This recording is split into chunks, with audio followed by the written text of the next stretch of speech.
حبيبك خير الخلق كلهم محمد سيد الكونين والثقلين والفريقين من عرب ومن عجم هو الحبيب الذي ترجى شفاعته.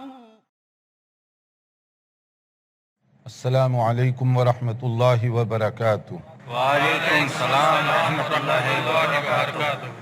الحمد للہ رب العالمین والصلاة والسلام علی رسولہ الکریم وعلی آلہ وصحبہ اجمعین ومن تبعہ بإحسان الی یوم الدین.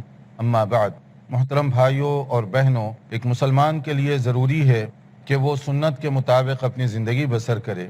تمام معاملات، اخلاقیات اور عبادات سنت کی روشنی میں سنوارنے کی کوشش کرے. اسی میں ہمارے لیے خیر اور برکت ہے. سنت کے مطابق اگر ہم روزمرہ کی زندگی گزارنا چاہیں تو اس کے لیے حدیث کے بہت سارے ذخیرے اور مجموعے موجود ہیں. ان میں بہت ہی اہمیت اور شہرت اللہ تعالیٰ نے بلوغ المرام کو عطا فرمائی ہے.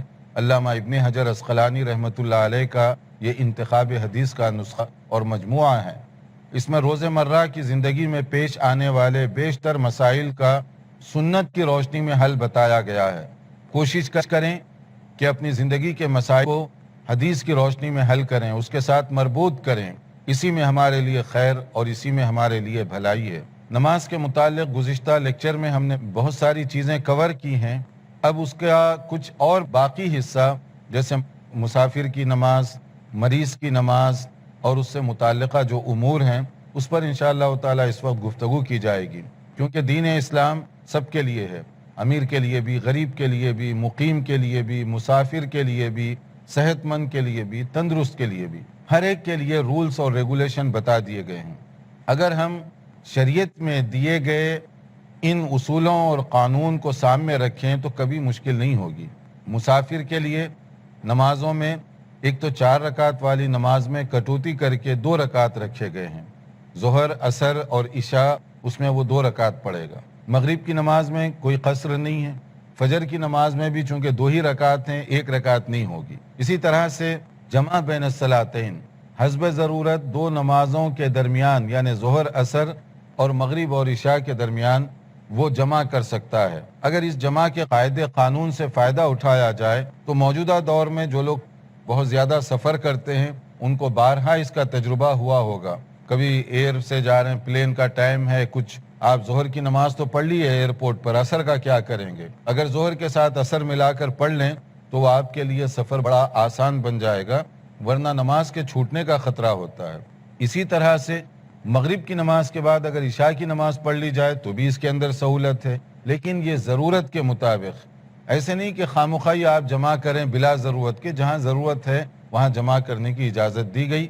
اور اسی طرح مسافر کے لیے بھی کھڑے ہو کر نہیں پڑھ سکتا، بیٹھ کر پڑھ لے گا، بیٹھ کر نہیں پڑھ سکتا، لیٹے لیٹے اشارے کے ذریعے سے پڑھے گا، مگر اس کے لیے اللہ تعالیٰ نے کافی سہولتیں رکھی ہیں. دیکھیے رسول اکرم صلی اللہ علیہ وسلم نے جو سہولتیں مقرر کی ہیں یہ ضروری نہیں ہے کہ آپ لازماً قصر کریں اور لازماً جمع کریں. اس کی اجازت دی گئی، یہ بہتر ہے قصر کرنا. لیکن بعض صورتوں میں اگر مسافر پوری بھی پڑھے تو اس میں کوئی حرج کی بات نہیں ہے. رمضان میں کہیں سفر کر رہا ہے، اس کو معلوم ہے کہ میں آرام سے روزہ رکھ سکتا ہوں اور کوئی میرے لیے پرابلم نہیں ہوگا، روزہ رکھ سکتا ہے. لیکن تنگی اور مشکل میں پڑھ کر روزہ رکھنا یہ غلط کہ آپ بھی مصیبت میں پڑ گئے اور دوسروں کو بھی آپ نے الجھن میں ڈال دی. یا بعض اوقات ایسٹ سے ویسٹ جاتے ہیں آپ لوگ تو سفر اس میں بڑا لمبا ہو جاتا ہے تو روزہ اسی حساب سے لمبا ہوگا. مثال کے طور پہ ایک آدمی اگر انڈیا یا پاکستان سے سحری کھا کر سفر شروع کیا اور وہ جا رہا ہے کہاں، لندن جا رہا ہے یا امریکہ جا رہا ہے، تو اب اس کا سفر اتنا لمبا ہو جائے گا، روزہ خاص طور پر. کیونکہ اب آپ جب قریب پہنچیں گے تو معلوم ہوا کہ ابھی وہاں سورج غروب ہونے کے لیے 6 گھنٹے باقی ہیں. یہاں افطار کا ٹائم ہو گیا اس کے حساب سے، اب وہاں تو 6 گھنٹے باقی ہیں. اب آزمائش میں پڑ گئے روزہ رکھ کر. اب کیا کریں گے؟ اب آپ گھڑی پہ گھڑی دیکھ رہے ہیں کہ 6 گھنٹے کب پورے ہوں گے، تو کیونکہ اس کا روزہ تو پھر پورا 20-22 گھنٹے کا بن گیا اس حساب سے. تو ایسی صورت میں کیوں خواہ آپ روزہ رکھیں؟ جب شریعت اس بات کی اجازت دے رہی ہے تو اس سے آپ سہولت سے فائدہ اٹھا سکتے ہیں. اپنے آپ کو تنگی اور مصیبت میں نہ ڈالیں. شریعت جس بات کی اجازت دے رہی ہے آپ اس سے فائدہ اٹھائیں. آگے دیکھیے کہ کب نبی صلی اللہ علیہ وسلم قصر کیا کرتے تھے سفر میں. ڈسٹنس، فاصلہ کتنا ہونا چاہیے، اس میں بھی بڑی گنجائش رکھی گئی ہے. عرف عام میں جس چیز کو آپ سفر سے تشبیہ دیں، سفر سمجھیں، تو وہ سفر ہے. اس کے لیے پراپر مائلیج کو تقسیم کا یہ ایسے نہیں حدیث میں بیان کیا گیا. صحابہ کرام نے اپنے اپنے مشاہدات بیان کیے. اپنے مشاہدات کا مطلب کیا ہے؟ کسی موقع پر دیکھا گیا کہ 3 میل سے آپ نے زیادہ کا سفر کیا، ہو سکتا 5 میل، 6 میل، 8 میل، 10 میل، یعنی اس سے زیادہ کا سفر، تو اس میں آپ نے قصر کیا تو وہ صحابی نے وہی بات نقل کر دی. کبھی دیکھا گیا کہ نبی کریم صلی اللہ علیہ وسلم نے 15-16 میل کا سفر کیا، اس میں قصر کیا، دوسرے صحابی نے وہ واقعہ نقل کیا. تو یہ جو مسافت کے بارے میں مختلف اقوال ہیں صحابہ کرام کے، یہ ایک دوسرے کو کنفلکٹ نہیں کر رہے ہیں. اپنا اپنا تجربہ بیان کیا جا رہا، اپنا اپنا مشاہدہ بیان کیا جا رہا. اسی لیے اس میں سب سے آسان رائے جو دی جاتی ہے وہ یہی کہ جس کو آپ سفر سمجھیں، اپنے شہر سے باہر نکل کر جس کو سفر کنسیڈر کریں وہ سفر ہے، اور اس میں آپ قصر وغیرہ کے جو مسائل ہیں اس کو اپلائی کر سکتے ہیں. بعض لوگ اتنا مائلیج کے بارے میں کہ 47 ہوا کہ 46 ہوا، آدھا میل زیادہ ہوا کہ آدھا میل کم ہوا، کیونکہ اس کے بغیر گویا قصر نہیں ہو سکتی. آپ اپنے آپ کو تنگی اور مشکل میں ڈال رہے ہیں. جیسے اب دیکھیے یہ مسلم شریف کی حدیث ہے. ان انس رضی اللہ تعالی عنہ قال، حضرت انس رضی اللہ عنہ بیان فرماتے ہیں، کان رسول اللہ صلی اللہ علیہ وسلم اذا خرج مسیرت 3 امیال او 3 فراسخ صلی رکعتین، کہ رسول اکرم صلی اللہ علیہ وسلم اگر 3 میل یا 3 فرسخ وہاں پر جاتے تو آپ کیا کرتے؟ قصر کیا کرتے تھے. اگر 3 میل کو لے لیا جائے تو بہت کم ڈسٹنس بنا، اور اگر 3 فرسخ کو لے لیا جائے تو فرسخ ہوتا ہے 3 میل کا عام طور پر. یوں سمجھ لیجئے کہ 3 فرسخ کا مطلب کتنا ہوا؟ 9 میل.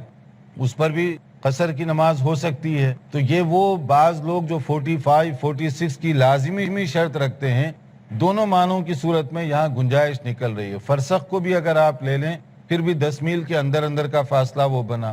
اس لیے جو لوگ یہ رائے دیتے ہیں کہ عرف عام میں جس کو آپ سفر سمجھیں، اب جیسے کوئی آدمی رہ رہا ہے سمجھیے لندن میں، کوئی رہ رہا ہے نیو یارک میں، کوئی رہ رہا ہے بمبئی میں، کوئی کراچی میں رہتا ہے، تو وہاں روزانہ ٹریولنگ تو 10 میل سے زیادہ ایک آدمی کرتا ہوگا. جو کام کرنے والے ہیں اپنے گھر سے آفس میں جانے اور واپس آنے کا جو ہے روزانہ ان کو 20 میل سے زیادہ کا چکر پڑ جاتا ہے. تو وہ ہیں اپنے شہر ہی میں، تو کیا وہ قصر کریں گے؟ نہیں کر سکتے، کیونکہ آپ اپنے شہر میں ہیں. اگرچہ کہ گھر سے آفس کا فاصلہ آپ کے تقریباً 10 میل سے زیادہ ایک طرف کا بن رہا ہے، تو وہ آپ قصر نہیں کر سکتے، کیونکہ قصر اس وقت ہوگا جب آپ اپنے شہر سے باہر نکل گئے. کوئی آدمی بمبئی چھوڑ کر باہر نکل گیا، دوسرے علاقے کو گیا، اور اس کا اتنا ڈسٹینس ہو رہا ہے تو پھر وہ مسافر کنسیڈر ہوگا. کوئی کراچی چھوڑ کر باہر نکل گیا اور وہ پھر 12 میل یا اس سے زیادہ کا بن رہا ہے تو وہ مسافر بن سکتا ہے. لیکن کراچی شہر کے اندر ہی رہے تو وہ لوگ کام کرنے کے لیے روزانہ ان کو 15-20 میل کا سفر تو عام طور پہ کرنا پڑتا ہے. تو اس کو مسافر نہیں کہا جائے گا، کیونکہ وہ اپنے خود علاقے کے اندر ہے. تو بعض بڑے شہروں میں اس طرح کے حالات پیدا ہو سکتے ہیں. تو عرف عام میں جس کو آپ مسافر سمجھیں تو آپ اس پہ سفر کے جو رولز ہیں وہ پورے اپلائی کر سکتے ہیں. قصر وغیرہ اس کی شرعی لحاظ سے آپ کو اجازت دی گئی ہے. اب آپ دیکھیے اس کے بعد کہ مزید نبی کریم صلی اللہ علیہ وسلم کے ساتھ ایک اور تجربہ بتایا گیا صحابہ کرام کا. خرجنا مع رسول اللہ صلی اللہ علیہ وسلم من المدینہ الی مکہ. نبی کریم صلی اللہ علیہ وسلم نے جب سفر فرمایا مدینہ منورہ سے مکہ مکرمہ، یہ تو لمبا ڈسٹینس ہے، تو اس میں کیا ہوا؟ فکان یصلی رکعتین، تو آپ 2 رکعت ہی پڑھتے رہے. کب تک؟ حتی رجعنا الی المدینہ، یہاں تک کہ آپ واپس مدینہ پہنچ گئے. صحیح بخاری کے یہ الفاظ ہیں. یعنی مدینہ منورہ سے روانہ ہوئے، سفر میں پورے کا پورا آپ مسافر تھے، پھر مکہ مکرمہ سے واپس آنے تک آپ مسافر ہی تھے، مدینہ پہنچنے تک آپ مسافر تھے. تو اس کے لیے سفر جتنے بھی دن، مثلا آپ یہ نہیں کہہ سکتے کہ بھی 1 مہینے سے آپ سفر کر رہے ہیں، لہٰذا اب قصر ختم ہو گئی۔ اگر مسافر ہیں آپ، ٹریولنگ کنڈیشن میں ہیں، ٹریول کر رہے ہیں، آپ کا سفر لمبا ہو رہا ہے، تو آپ جو ہے مسافر سمجھے جائیں گے، چاہے اس کے اندر سفر کی حالت میں راستہ طے کرتے کرتے ہفتہ لگ گیا، 10 دن لگ گئے، مہینہ لگ گیا، تو بھی آپ سفر ہی کر رہے ہیں نا، اپنے علاقے میں نہیں پہنچے آپ، یا کسی ایسی جگہ نہیں پہنچے جہاں جا کر آپ مستقل یا ایک لمبی مدت کے لیے قیام کرنا چاہتے ہیں، تو اس لیے وہاں پر مسافر کے جو رول ہیں وہ آپ کے اوپر بھی اپلائی ہوں گے۔ اب کب تک آپ کریں گے، کتنے دن ہے اس کا، اس میں عام طور پہ 2 باتیں بتائی گئیں۔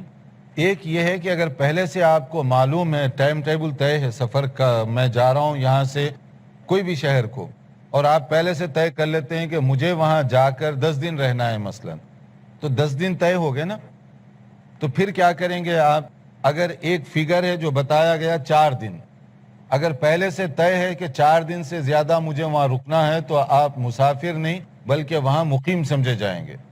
اور اگر انسرٹنٹی ہے، غیر یقینی صورتحال ہے، ریزرویشن نہیں مل رہا ہے، جب ریزرویشن ملے گا میں نکل جاؤں گا، تو اس طرح سے آپ 2 مہینے بھی رہیں گے آج کل میں، تو مسافر سمجھے جائیں گے، کیونکہ غیر یقینی صورتحال ہے۔ تو دونوں میں فرق ہے، پہلے سے طے ہے تو اس کا رول الگ ہے، اور اگر پہلے سے طے نہ ہو تو اس کا رول الگ ہے۔ مزید معلومات کے لیے دیکھتے رہیے ہمارا پروگرام، ایک مختصر وقفے کے بعد انشاءاللہ حاضر ہوتے ہیں۔ محمد سید الکونین والثقلین۔ ناظرین، وقفے سے پہلے ہم بتا رہے تھے کہ اسلام میں مسافر اور بیمار کے لیے بڑی رعایت رکھی گئی ہے تاکہ وہ آسانی کے ساتھ دین پر عمل کر سکیں، انہیں دشواری نہ پیش آئے۔ تو ان میں سے ایک قصر ہے نماز، اور اسی طرح سے جمع کا مسئلہ ہے۔ مسافر قصر بھی کر سکتا ہے اور حسب ضرورت جمع بھی کر سکتا ہے ظہر عصر اور مغرب اور عشاء کے درمیان، تاکہ اس کے لیے آسانی اور سہولت ہو۔ اور مسافر کب سے شروع ہوگا؟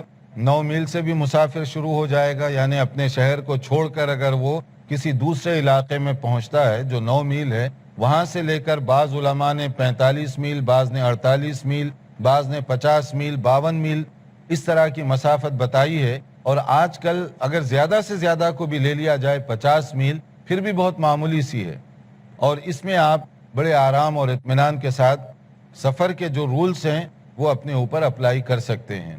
اسی طرح سے اگر کہیں پر آپ کا پہلے سے پروگرام ہے کہ 4 دن سے زیادہ رہنا ہے تو آپ اپنے آپ کو مقیم سمجھیں، لیکن اگر آپ رننگ حالت میں ہیں، یعنی آپ یہاں گئے 2 دن رہے، پھر آگے چلے گئے، وہاں 3 دن رہے، پھر آگے چلے گئے 5 دن رہے، وہ سفر سمجھا جائے گا، الگ الگ آپ بدل رہے ہیں جگہوں کو۔ لیکن اگر کہیں پر ایسے ہوتا ہے کہ آپ جو ہے غیر یقینی صورتحال ہے کہ اب معلوم نہیں ہے کہ کل جانا ہے یا پرسوں جانا ہے، ٹکٹ کی کوشش کر رہے ہیں، مل نہیں رہا، ریزرویشن نہیں مل رہا ہے، تو ایسی صورت میں زیادہ عرصہ بھی گزر جائے تو آپ اپنے آپ کو مسافر کنسیڈر کر سکتے ہیں۔ نبی کریم صلی اللہ علیہ وسلم ایک موقع پر مکہ مکرمہ جب خاص طور پہ فتح مکہ ہوا، طویل عرصے کے لیے رکے وہاں پر، آپ 17 دن یا 19 دن کا فگر بتایا گیا، اگر آنے جانے کے دن کو چھوڑ بھی دیا جائے تو اس میں آپ قصر کرتے رہے۔ تو اب مسئلہ یہ ہے کہ اس طویل عرصے میں آپ قصر کیوں کیے؟ 4 دن کے بعد اگر پہلے سے معلوم ہے، پوری کیوں نہیں کیے؟ اسی سے بعض علماء نے یہ نتیجہ نکالا ہے کہ سفر 17 دن بھی اگر آپ ایک جگہ رہیں گے تو یہ قصر کر سکتے ہیں، کیونکہ یہ اسی حالت میں کنسیڈر کیا جائے گا۔ لیکن دوسرے علماء نے اس کا یہ جواب دیا ہے، چونکہ فتح مکہ کے بعد آپ کی سچویشن نارمل مقیم کی نہیں تھی، بلکہ وہاں جہاد کے مسائل درپیش تھے، اور آپ کے مختلف صحابہ مختلف دستے مختلف علاقوں میں بھیجے گئے تھے، کوئی ادھر بھیجا گیا، کوئی ادھر بھیجا گیا، کوئی ادھر بھیجا گیا، یعنی موومنٹ تھی اور اس میں جہاد کی کیفیت تھی۔ تو اس لیے غالباً ہو سکتا ہے آپ نے اس میں قصر کیا ہو طویل مدت کے لیے، کیونکہ وہی جو غیر یقینی صورتحال ہے، جیسے جہاد وغیرہ میں ہوتا ہے کہ آج مارچ کرنا پڑے، کل مارچ کرنا پڑے، کل آگے بڑھنا پڑے، شاید یہ سبب رہا ہوگا، اللہ عالم۔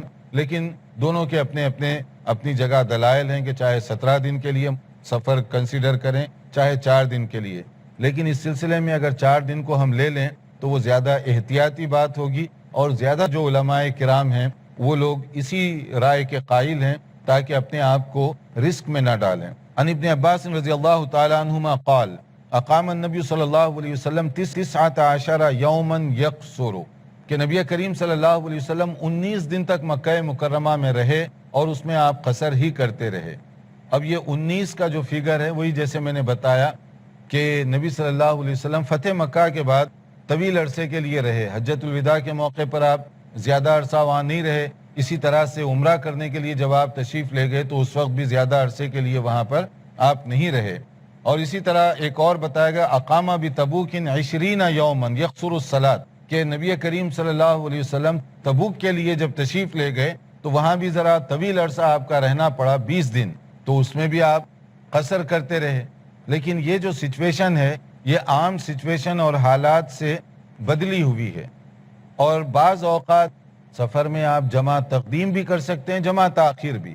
تقدیم کا مطلب ہے کہ ظہر کے وقت میں عصر پڑھ لینا، مان لیجئے آپ روانہ ہو رہے ہیں، اب 2 بج رہے ہیں، عصر کا ٹائم 4 بجے شروع ہو رہا ہے، تو آپ ظہر پڑھ کر عصر بھی پڑھ سکتے ہیں فوری۔ اور اسی طرح سے کبھی آپ تاخیر بھی کر سکتے ہیں کہ آپ ظہر کو تھوڑا سا ڈیلے کر لیں، جب عصر کا شروع کا وقت ہونے والا ہو اس وقت آپ پہلے ظہر پڑھ لیں پھر عصر پڑھیں۔ جمع بین الصلاتین دونوں طرح سے جائز ہے، جیسے کہا گیا ان انس رضی اللہ تعالیٰ عنہ قال، حضرت انس رضی اللہ عنہ بیان فرماتے ہیں کان رسول اللہ صلی اللہ علیہ وسلم اذا ارتحل قبل ان تزیغ الشمس اخر الظہر الى وقت العصر، کہ جب رسول اکرم صلی اللہ علیہ وسلم اس وقت تشریف لے جاتے جب زوال کا وقت ہوتا، یا زوال سے پہلے جیسے آپ سمجھ لیجئے کہ ابھی زوال ہونے والا ہے، 1 گھنٹہ رہ گیا، آدھا گھنٹہ رہ گیا، ایسی صورت میں آپ کیا کرتے، ظہر کی نماز لیٹ پڑھتے، سفر شروع کر دیتے اور تھوڑی دیر چلنے لگتے، پھر کچھ دیر چلنے کے بعد ثم نزل فجمع بینہما، یعنی وہاں کہیں پر رک کر دونوں میں جمع کر لیتے۔ فاذا زاغت الشمس قبل ان يرتحل صلی الظہر ثم رکب، اور کبھی ایسے ہوتا کہ زوال ہو جاتا، اب جب زوال ہو جاتا تو پہلے گھر سے پڑھ کے، یعنی جہاں بھی آپ ہوتے وہاں سے پڑھ کر ظہر کی نماز، پھر اس کے بعد آپ سواری پر روانہ ہوتے۔ یا اسی طرح سے کبھی ایسے بھی ہوتا صلی الظہر والعصر ثم رکب، ظہر کی نماز پہلے پڑھ لیتے پھر عصر کی پڑھ لیتے، ابھی سفر شروع نہیں ہوا، آپ اپنے علاقے میں ہیں، ظہر کی نماز پہلے پڑھ لیں، اس کے بعد عصر پوری پڑھیں گے، کیونکہ ابھی جو ہے آپ قصر نہیں شروع کریں گے کیونکہ سفر نہیں شروع ہوا، لیکن نماز پوری دونوں پڑھ سکتے ہیں، ظہر کی پڑھیں گے پھر اس کے بعد آپ فوری عصر کی نماز پڑھ لیں، پھر اپنا سفر شروع کریں۔ یہ دونوں طرح سے آپ گنجائش ہے اور دونوں طرح سے اس کی اجازت دی گئی ہے تاکہ سفر کے دوران آپ کو کسی طرح کی پرابلم نہ ہو۔ غزوہ تبوک کے موقع پر جیسے بعض صحابہ بتاتے ہیں، معاذ بن جبل رضی اللہ تعالی عنہ، حضرت معاذ بن جبل بیان فرماتے ہیں خرجنا مع النبی صلی اللہ علیہ وسلم فی غزوہ تبوک، ہم غزوہ تبوک کے موقع پر رسول اکرم صلی اللہ علیہ وسلم کے ساتھ روانہ ہوئے۔ فکان یصلی الظہر والعصر جمیعا، نبی صلی اللہ علیہ وسلم ظہر اور عصر ملا کر پڑھا کرتے تھے، یہ صحیح مسلم کی حدیث ہے۔ تو جمع کے مسئلے میں اتنی واضح، کلیئر اور نصوص ہونے کے باوجود اگر کوئی اعتراض کرے تو اس کا اعتراض کسی صورت میں بھی درست نہیں ہوگا، یہ شریعت کی طرف سے دی گئی اجازت ہے، اور نبی کریم صلی اللہ علیہ وسلم سے بڑھ کر نہ کوئی متقی ہو سکتا ہے، نہ صحابہ کرام سے بڑھ کر کسی کو عمل کا جذبہ ہو سکتا ہے۔ نبی صلی اللہ علیہ وسلم نے جو طریقہ بتایا وہی ہمارے لیے بہتر ہے۔ یہ ہے سفر کے متعلق عام طور پر نبی صلی اللہ علیہ وسلم جن چیزوں پر عمل کیا کرتے تھے۔ اب اس کے بعد ہے بعض مسائل جو مریض کے بارے میں ہیں، کہ بعض صورتوں میں مریض کے لیے بھی کافی گنجائش رکھی گئی، لیکن اس سے پہلے ہم یہاں رکیں گے، اگر سفر کے بارے میں کوئی سوال وغیرہ ہو تو آپ پوچھ سکیں گے انشاءاللہ۔ جی آپ پوچھنا چاہتے ہیں؟ جی جیسا مجھے پتا ہے کہ مجھے 4 دن سے زیادہ ٹھہرنا ہے کسی جگہ پہ، تو میں شروع کے 4 دن قصر کروں یا شروع کے پہلے دن سے قصر نہ کروں؟ ہاں، یہ سوال عام طور پر لوگوں کے لیے ہوتا ہے اشکال، کہ اگر پہلے سے معلوم ہے مجھے 8 دن ٹھہرنا ہے تو 4 دن میں قصر کروں، 4 دن پورے یا نہیں، ایسا نہیں ہے۔ پہلے سے آپ کو معلوم ہے تو پہلے دن سے پورا پڑھیں گے، پورا پڑھیں؟ اچھا جی پہلے ہی دن سے۔ اور حج اور عمرہ میں قصر کیا جاتا ہے؟ حج اور عمرہ میں؟ ہاں، حج اور عمرہ کے اندر اگر آپ سفر جاری رکھ رہے ہیں تو مسافر کے جو رولز ہیں وہی اپلائی ہوں گے آپ کے اوپر۔ اچھا، لیکن اگر آپ جیسے مکہ مکرمہ جا کر وہاں پڑاؤ ڈال دیے، وہاں رہنا چاہتے ہیں، کوئی حاجی 2 ہفتے رہ رہا ہے، کوئی 3 ہفتے، جیسا اپنا ٹائم ٹیبل ہے، تو آپ پوری نماز پڑھیں گے، جی آپ کچھ پوچھنا چاہتے ہیں؟ شیخ اگر ہم کسی چھوٹے سفر پہ ہوں یا پھر کسی اور دوسرے علاقے میں جاتے ہیں اور وہاں پر نماز کا وقت ہو گیا ہے لیکن اس مسجد میں نماز 1 گھنٹہ دیری سے ہونے والی ہے تو کیا ہم اذان دے کر نماز پڑھیں گے یا پھر ہم بغیر اذان کے بھی نماز ادا کر سکتے ہیں؟ ہاں اگر آپ کسی مسجد میں گئے اور وہاں نماز دیر سے ٹائم ٹیبل کے مطابق نماز کا وقت شروع ہو چکا ہے، مسجد میں اگر ہیں تو اس میں بہتر اور مناسب یہ ہے کہ آپ خود نماز پڑھیں، اذان نہ دیں، اس لیے کہ آپ مسجد میں اذان دیں گے تو اس کی وجہ سے لوگوں میں خواہ مخواہ ایک تشویش ہوگی اور ایک فتنہ ہوگا، کچھ لوگ آئیں گے کچھ روکیں گے، یہ مناسب نہیں ہے۔ اگر آپ کوئی ایسی جگہ